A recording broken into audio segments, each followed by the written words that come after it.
वहां निश्चित रूप से बैठना चाहिए, बैठ के ही कथा सुननी चाहिए। उसमें हाँ कोई विशेष परिस्थिति आ गई भाई, आवश्यक ही कोई सूचना आ गई या कोई शरीर की स्थिति बन गई ऐसी कि जाना ही पड़ेगा तो अलग बात है, वो अलग बात है, लेकिन सहज भाव से नहीं खड़ा होना चाहिए, है नहीं। अच्छा कोई चुनाव का समय तो चल नहीं रहा कि हम खड़े हो जाए, ये तो कथा हो रही है? कथा हो रही कि नहीं। एक बार हम यात्रा कर रहे थे तो बहुत भीड़ थी ट्रेन में, रिजर्वेशन का लोगों ने महत्व ही नहीं समझा। कोरोना के पहले की बात है, अब तो बहुत टाइट हो गया है यात्रा का क्रम, मतलब ऐसे साधारण में आप बिना टिकट के यात्रा तो कर ही नहीं सकते, और अगर वेटिंग में आपका टिकट है तो भी आपको कोई गुंजाइश नहीं मिलेगी यात्रा करने की। चलिए नियम बदल गए, लेकिन उस समय की बात हम बहुत 30-40 साल 35 साल पुरानी बात हम कर रहे हैं। तो उस समय जो है रिजर्वेशन का कोई महत्व नहीं समझा, सारी भीड़ उसमें घुस गई, पता नहीं कोई रैली वैली कहीं जा रही होगी तो रिजर्वेशन सब फैल, लोग घुस गए उसमें। अब जैसे घुसे तो हुआ ये कि एक महिलाएं भी थी उसमें, रैली करने जा रही थी, तो महिलाएं खड़ी। अब वो महिलाएं क्या बोलती हैं, आप लोगों को शर्म नहीं आ रही है, महिलाएं खड़ी हो आप लोग बैठे हो। तो लोगों ने कहा हमारा रिजर्वेशन है, हम तो पहले ही से बैठे चले आ रहे हैं, और रिजर्वेशन, अरे भले ही तुम्हारा रिजर्वेशन हो लेकिन कम से कम हिंदुस्तान में रहते हो, हिंदुस्तान की नारी का सम्मान करना सीखो, शर्म नहीं आती है, महिलाएं खड़ी हैं और तुम लोग बैठे हो। लोगों ने कहा, कुछ लोग थे वो खड़े हो गए भाई कि ठीक है, अब महिलाएं चूंकि ज्यादा थी फिर भी सीटें भरी। एक महिला बोल पड़ी, एक बाबा बैठा था साधु, देखा क्यों तुम तो महात्मा हो, तुम्हें तो कुछ सोचना चाहिए, सामान्य इंसान खड़े हो गए और तुम महात्मा हो करके बैठे हो, ये नहीं मालूम है कि नारी खड़ी है, साधु को तो और सम्मान करना चाहिए। महात्मा बोला सुनो हम नहीं उठेंगे, क्यों, हम खड़े रहे। महात्मा ने कहा जब लोकसभा में खड़ी, विधानसभा में खड़ी, पंचायत चुनाव में खड़ी, तो ट्रेनों में खड़ी रहो, ये जरूरी है कि ट्रेन में बैठो, ट्रेन में बैठो बाकी सब खड़ी है। वो तो महात्मा है, उसने अपने ढंग से जवाब दे दिया। तो कहने का तात्पर्य मेरा ये है कि कथा में जो है बैठने की ही परंपरा है, और हम लोगों को बैठ के वास्तव में सुनते ही हैं, सभी लोग स्तब्ध भाव से सुन रहे हैं, सबके मन में सुनने की ही लालसा है, तभी तो मैं भी सुना ही रहा हूँ। और समय भी ज्यादा हो जाता है, रात्रि को हम लगभग 1:30-2 बजे सोए, समझ रहे हो क्यों, 1:30-2 बज गया था तब हम सो पाए। ये सोने का टाइम नहीं है, 3:30 बजे तो जगने का टाइम है, 1:30-2 बजे क्या सोओगे, लेकिन फिर भी सो गए। अब समस्या ये है कि जल्दी ना जगे तो दिक्कत है, तो जगना पड़ता ही है। अच्छा एक बात और बताएं, दिन में सोने का मन बनाते हैं तो भक्त लोग नहीं मानते हैं। अच्छा मान लो दिन में सोए तो कहें लो महात्मा होकर दिन रात सोते हैं, दिन रात कैसे साधु है, तो बड़ी समस्या है। अब न दिन में सो न रात में सो तो क्या मतलब है, फिर भंडारे का निमंत्रण दे दें तुम्हें, क्यों भाई भाई यही होगा कि नहीं, भंडारे का निमंत्रण मिलेगा फिर, और क्या होगा। इसलिए थोड़ा सा ये होना चाहिए कि नींद वींद भी 2-4-5 घंटे कम से कम पूरी हो जाए तो ज्यादा अच्छा है ना। सावधान, समय से ही सोना चाहिए, समय से जगना चाहिए, लेकिन रात्रि में अतिकाल हो जाता है कार्यक्रम में, तो अतिकाल के कारण चर्या, रात्रि चर्या प्रभावित हो जाती है। आप भक्तों के कारण हम सह लेते हैं, स्वीकार भी कर लेते हैं, कोई बात नहीं, तुम्हारा मन रह जाए, तुम लोग प्रसन्न हो जाओ। परमार्थ के कारण साधुन धरा शरीर, परमार्थ के लिए ही हम साधुओं का शरीर है, सत्य कह रहा हूं आपसे, साधुओं का शरीर परमार्थ के लिए है, और परमार्थ पथ पर ही साधु चलता है, वही साधु है, वही साधु है। साधु का अपना ना कोई निजी सुख होता है, ना अपना कोई निजी दुख होता है, समाज का और भक्तों का सुख ही संत का सुख है। आप सब भक्तों का दुख ही हम संतों का दुख है, हमारा कोई निजी सुख दुख है ही नहीं, कोई निजी सुख दुख नहीं है, निजी जिंदगी ही नहीं होती है। तुम लोगों के हाथ में हमारी जिंदगी, बोलो भाई, हमेशा आगे पीछे चलते रहते हो, बोलो चलते रहते हो कि नहीं चलते रहते हो, है? और स्वतंत्रता से रहने भी नहीं देते हो, ये भी बात सही है? अच्छा, वो थोड़ा स्वभाव टाइट बना लें तो फिर साथ में नहीं रहते हो। हम ऐसे साधुओं के पास नहीं रहते हैं जो आंखें निकाले रहे। ये भी एक समस्या है। क्यों भाई, समस्या है कि? अच्छा एक बात बताओ, भक्तों के बिना हम रह कैसे सकते हैं? बोलो, नहीं रह सकते हैं। भक्तों के बिना संत नहीं रह सकता, संत के बिना, असली भक्त होगा वो संत के बिना नहीं रह सकता है। इसलिए दोनों एक दूसरे के पूरक हैं, है ना? इसलिए हम भी स्वस्थ रहें और आप लोग भी स्वस्थ रहो, और स्वस्थ रहो और मस्त रहो और कथा सुनने में हमेशा व्यस्त रहो। यही हमारा आशीर्वाद रहता है सबके लिए। तो आज पुरोडाश्चै रासम खावा, ये यज्ञ का प्रसाद, हविष्यान शाकल, ये गधा खा रहा है, देवताओं का ग्रास है। शाकल्य किसका ग्रास है? बोलो भाई, देवताओं का ग्रास है। बोलो, है कि नहीं? देवताओं को ही हवन किया जाता है, तो हविष्यान्न किसको देते हो? देवताओं को। लेकिन गधा खावे। किशोरी जी ने कहा सबसे बड़ा अन्याय हो रहा है, इसलिए चराचर के प्राणियों सुनो, रोको इसको, रोको। यदि तुम सभी चराचर के प्राणी समूह बना करके आक्रमण कर दोगे इस रावण के ऊपर, तो ये रावण अपने अस्तित्व को मिटा देगा। बोलो, मिटा देगा कि नहीं? इसका कोई अस्तित्व नहीं रह जाएगा। लेकिन इतना नहीं कर सकते हो तो इतना तो करो, विपत्ति मोरी को अरे प्रवही सुनावा। रावण के सामने नहीं जा सकते हो तो राम के सामने तो जा ही सकते हो। इसलिए विपत्ति मोरी को प्रवही सुनावा, ओ पुरोडास रासव खावा। तो सीता के बिलाप सुन भारी, भयउ चराचर जीव दुखारी। चराचर के जीव दुखी हो गए। चराचर में जनकपुर भी आता है। आता है कि नहीं आता जनकपुर? जनकपुर में कौन रहते हैं? सीता जी के पिता रहते हैं। बोलो, रहते हैं। सीता जी के भाई रहते हैं, सीता जी के पिता माता पिता रहते हैं। सीता जी के जन्मभूमि प्रिय नगर जनकपुर के जनकपुर वासी रहते हैं। बोलो, रहते हैं कि नहीं रहते हैं? सीता जी का प्रिय है ना जनकपुर, क्योंकि जन्मभूमि है। तुम्हें जन्मभूमि मानी मायका, मायका बहुत प्रिय लगता है इनको, लगता है कि नहीं लगता है? रहती हैं ससुराल में, मायका मायके की ओर देखती हैं कौन दिशा में है, कौन दिशा में है। अच्छा एक बात और बताएं, अगर सुबह सुबह कौआ आ जाए तो कहती है लबुआ। कौआ बैठ जाए तो लबुआ कहाँ से आ रहे हैं? बोले मायके से लबुआ आ रहे हैं। अरे राम राम, कौआ डाकिया है क्या? सूचना लेके आया है कि मायके से लबुआ आ रहे हैं? नहीं नहीं नहीं नहीं, याद रखना, ससुराल ही तुम्हारा असली घर है। ससुराल साधारण घर नहीं है, मोक्ष देने वाला घर है वो। और मोक्ष ही नहीं देता है अगर तुमने अपने कुल धर्म के रीत रिवाज का निर्वाह सही रूप से कर लिया और कुलवंती नारी के रूप में अपनी प्रतिष्ठा तुमने प्राप्त कर ली कुल में, तो याद रखना, मोक्ष की बात छोड़ो, जिंदा जीते जी बैकुंठ छोड़ करके परमात्मा तुम्हारे घर में आ जाएगा, तुम्हारे घर में आ जाएगा दर्शन देने के लिए। इसलिए सबसे बड़ी तपस्या का, तपस्थली का घर ससुराल का घर माना जाता है। ये मायके का घर तो क्या है?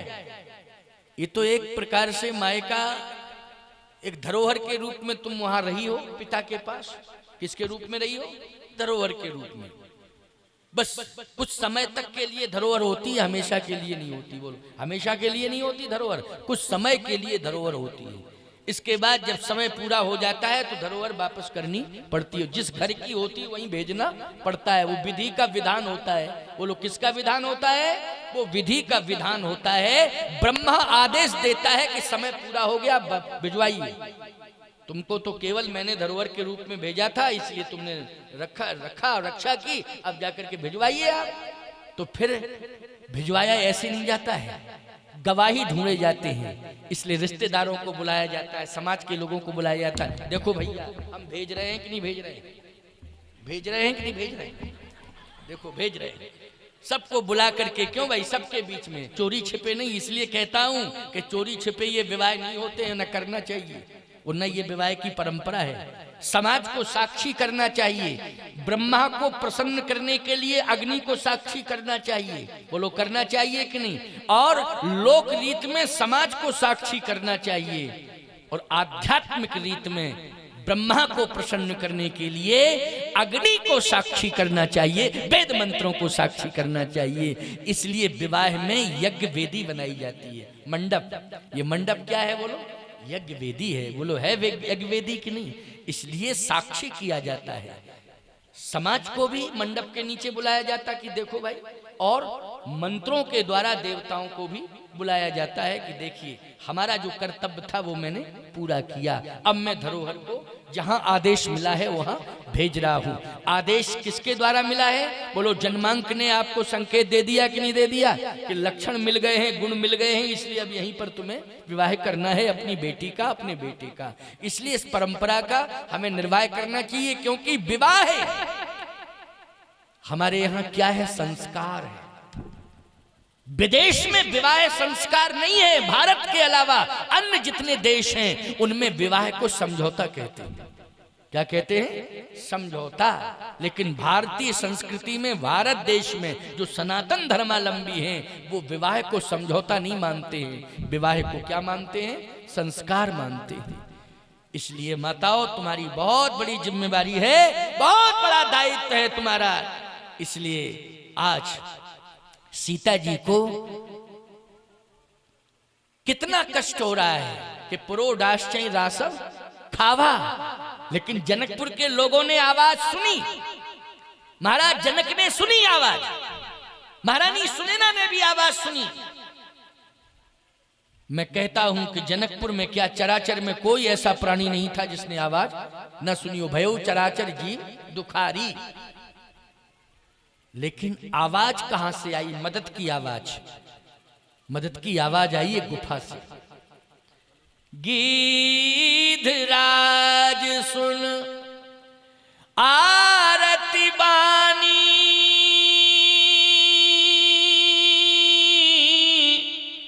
रघुकुल तिलक नारी पहचानी। जटायु ने आवाज सुनी, जनक ने भी आवाज सुनी, जनक ने भी आवाज सुनी, लेकिन जनक नहीं आए।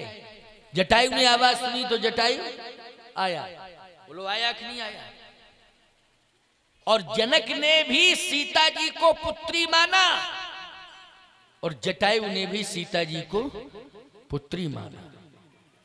सीते पुत्री करसी जन त्रासा, करी हो जा तू धान करनासा। तू रो मत, तेरा बाप अभी जिंदा है, अन्याय नहीं देख सकता है, सर्वनाश कर देगा तेरा बाप, अभी आ रहा है, सर्वनाश कर देगा। बोलो भाई, सामर्थ्य नहीं है लेकिन समर्पण है बेटी के प्रति। बोलो सामर्थ्य नहीं है लेकिन समर्पण है। बोलो है समर्पण के लिए। याद रखना, शस्त्र नहीं है लेकिन साहस है। बोलो शस्त्र नहीं है लेकिन क्या है, साहस है। शस्त्र बड़ा है कि साहस बड़ा है, साहस बड़ा होता है। जिनके पास साहस नहीं है वो शस्त्र नहीं चला पाते। बोलो चला पाते हैं क्या? जिनके पास साहस नहीं है वो शस्त्र नहीं चला पाते हैं, और ना शस्त्र रखा पाते हैं। रखा मिल भी जाए तो रखा नहीं पाते हैं, समझ गए हो कि नहीं? इसलिए साहस बहुत बड़ी चीज है, और समर्पण। जटायु के जीवन में साहस है और भारतीय संस्कृति के प्रति समर्पण है। ये दोनों भाव हैं उसके, भले ही अधम पक्षी है। लेकिन जनक जी को ये मौका मिला था तो जनक जी, एक सज्जन कह रहे थे, बोले महाराज जी इस पर विचार करना है। जहां से सीता जी निकल रही थी, जटायु जी पास में थे और जनक जी दूर थे, तो पास वाला व्यक्ति तो आ सकता है, दूर वाला कैसे आ जाएगा? मैंने कहा एक बात बताओ, तत्काल नहीं आ सकता है दूर वाला व्यक्ति, लेकिन 14 महीना सीता जी लंका में नहीं तो 14 महीना में तो आ सकते थे। क्यों भाई? भाई 14 महीना लंका में रही, 14 दिन नहीं रही। कितने महीने रही सीता जी? वाल्मीकि रामायण के अनुसार 14 महीना लंका में रही, वो बैठी बैठी रोती रही। 14 महीना में एक दिन नहीं आए जनक। अब आप कहो महाराज वो जनक जी लंका कहाँ चले जाते? अरे लंका नहीं जाते तो रामेश्वरम तक तो आ सकते थे। आप कहो वो इसलिए, अरे किस लिए नहीं आए? जब जनकपुर से चित्रकूट आ सकते हैं तो रामेश्वरम नहीं जा सकते थे। क्यों भाई? चित्रकूट आए थे कि नहीं आए थे? जल्दी बोलो। जब भगवती श्री जानकी जी प्रभु राम चित्रकूट में आए अयोध्या छोड़ के, तो महाराज जनक आए कि नहीं आए? बोलो। समझ में आया करे तो ऐसे कर दिया करो, नहीं ऐसे कर दिया करो। स्वतंत्र भारत है, पंचायती राज है, हम क्या बिगाड़ लेंगे तुम्हारा? लेकिन बात तो सही है कि हाँ आए थे। आए थे कि नहीं जनक जी? सुनैना जी भी आई थी, मंत्री आए थे, जनकपुर के जितने मंत्री थे पूरा मंत्रिमंडल आया था साहब। और 3 दिन बाद आ गए। राम जी पहुंचे और भरत जी महाराज पहुंचे। तो भरत जी जब पहुंच गए तो भरत जी के पहुंचने के ठीक 3 दिन बाद जनक जी पहुंच गए थे। तो जब जनक जी चित्रकूट पहुंच सकते हैं और पूरा मंत्रिमंडल लेकर के पहुंच सकते हैं, तो रामेश्वरम नहीं पहुंच सकते थे? भारत की सीमा में तो पहुंच ही सकते थे। बोलो पहुंच सकते थे भाई। समुद्र के उस पार नहीं जा सकते थे, लेकिन समुद्र के इस पार पहुंच सकते थे कि नहीं पहुंच सकते थे? आपने स्वीकार किया हाँ पहुंच सकते थे, लेकिन नहीं गए। नहीं गए। तो मैं एक बात और कह रहा हूं आपसे कि सीता जी को 14 महीने तक जनक की याद नहीं आई, जटायु की याद आई। ये सूरदास जी ने लिखा है। ये सूरदास जी ने लिखा है। जैसे कबीरदास जी, सूरदास जी, तुलसीदास जी, ऐसे सूरदास जी हैं। समझ गए हो कि नहीं? ये सूरदास जी खुद नहीं बोलते हैं, भगवान बुलाते हैं। तो जब भगवान बुला रहे हैं तो कंडीशन जो होगी सही वही तो बुला रहे हैं, वही बता रहे हैं, उसी की रचना हो रही है। तो 14 महीने तक सीता जी को लंका में जटायु जी की याद आई। इसकी पुष्टि सीता जी ने हनुमान जी से की। हनुमान जी से की थी, पूछा था। उसमें लिखा है रामसूर चरितावली में, रामसूर चरितावली में स्पष्ट रूप से लिखा है कि सीता जी ने जनक जी की याद नहीं की लंका में।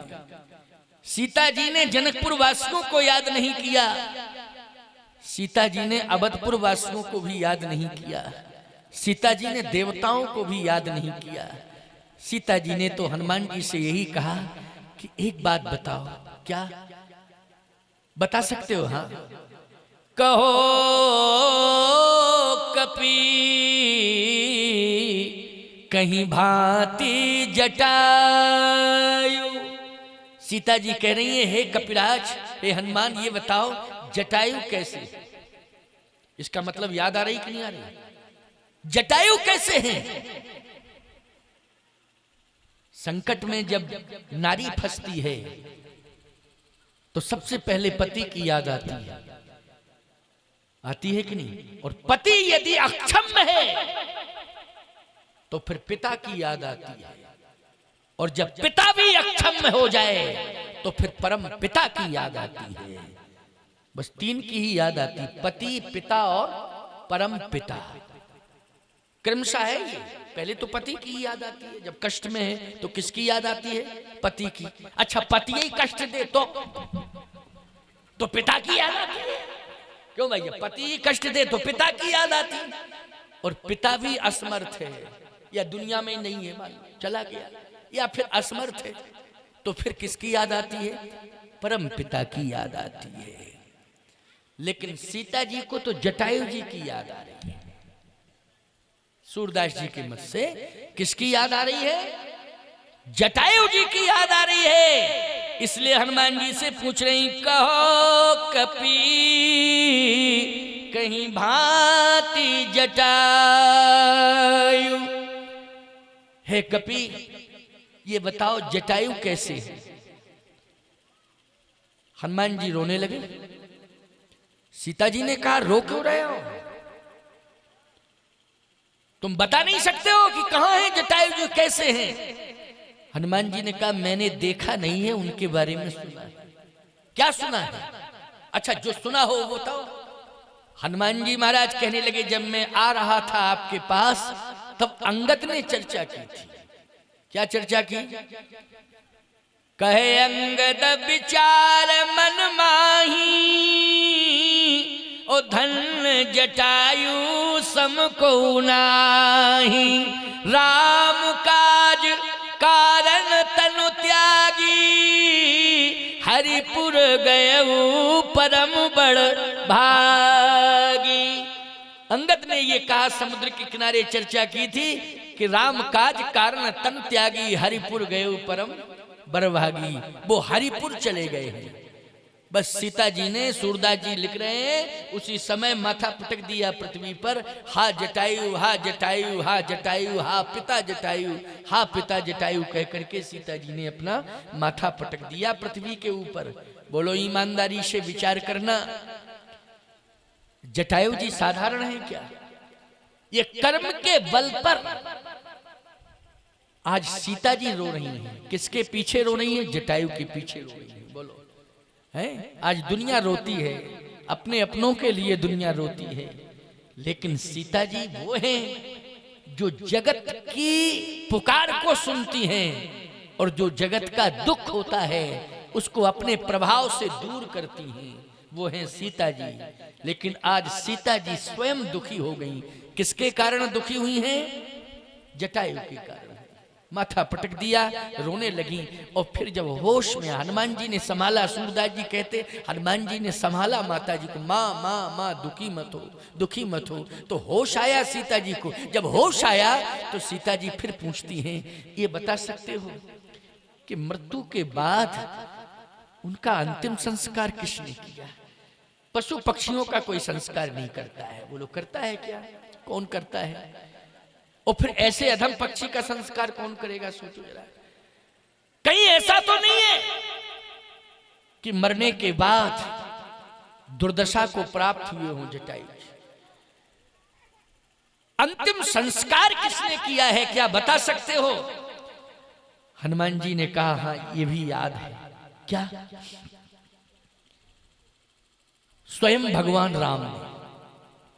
अच्छा,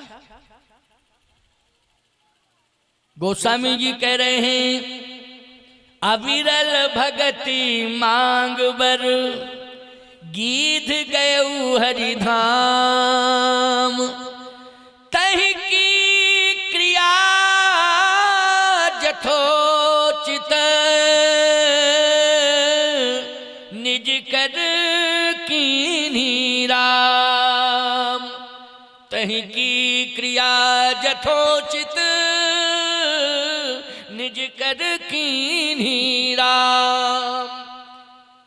सीता जी की आंखों में और आंसू निकले। वाह, कम से कम मेरे पति ने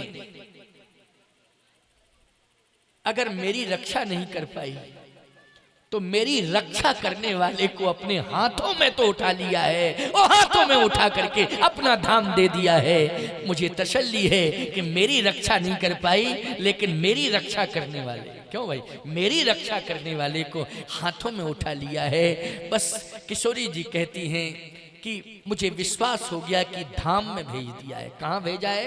धाम, बैकुंठ भेजा है। बैकुंठ भाई, जहां रहती थी वो वहीं भेज दिया।